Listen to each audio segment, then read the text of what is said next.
Rero aha nkuko ndababwiye yuko tugira tuje kuri famu y'inka ndetse n'ingurube turabe aho ibintu bigeze. Urabona ko ndahageze, ariko ndagezeyo ndabereke uko byifashe ubu kugira ngo turabe yuko hari iciyongereye.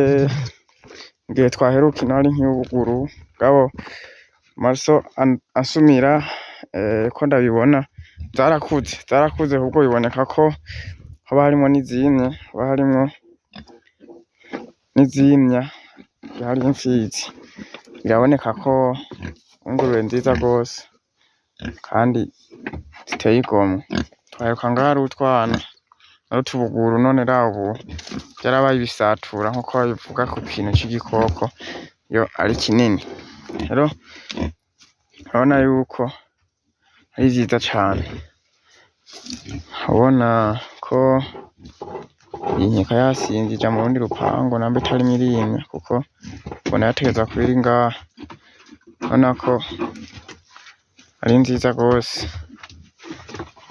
urabona ko harimwo iz'amoko menshi atandukanye, izera, izifise amabara, izirabura, zose nuko.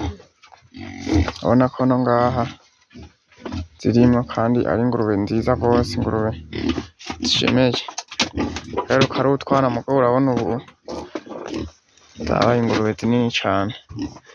Rero kuvuga ko ibintu bibonekana neza ko habayemwo iterambere, zimwe ziratera zija imbere, aho bibonekana ko zakuze, ko zabaye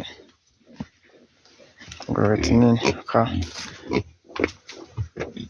Ndizeye ko ari gashasha, ari gatoya kuko mbona hatangana n'izindi ndetse nako kandi. Rero murabona yuko ibintu vyabaye neza, vyateye imbere, bigeze kure. Rero tukaba twovuga tuti igikorwa bakoze n'igikorwa kidasanzwe, ni igikorwa c'iterambere gituma abantu baronka ubuzi, leta ironka abantu bafise ivyo barimwo barakora bayinziriza mu kwiteza imbere ndetse no guteza imbere igihugu. Urumva ko ari ivyo gukenguruka kandi no gushima iyo abantu bagira umugambi nk'uyu, umugambi w'iterambere. Tugira rero ce tubandanya no kuri famu y'inka kugira ngo turabe, muribuka ko hari n'impene. Rero nazo ngizo ndazibona, zimwe ziratembera, zimwe zirakontampora umuji wazo. Rero urabona yuko ari sawa rwose, ari ibintu bimeze neza cane. Rero reka tugende turabe inka naho uko vyifashe ubu tuvugana. Urabona ko impene zarabaye nyinshi, zaba zirya zimwe ziraza, izindi ziri ngaha hepfo ziriko zirabisha umutekano.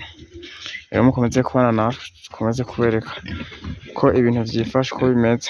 Ndetse sivyo gusa, ndanabona no hakurya hariyo pepiniere, bigaragara ko hari ibirimwo. Turashika batuyagire vyinshi, batwereke ibirenze ivyo birimwo.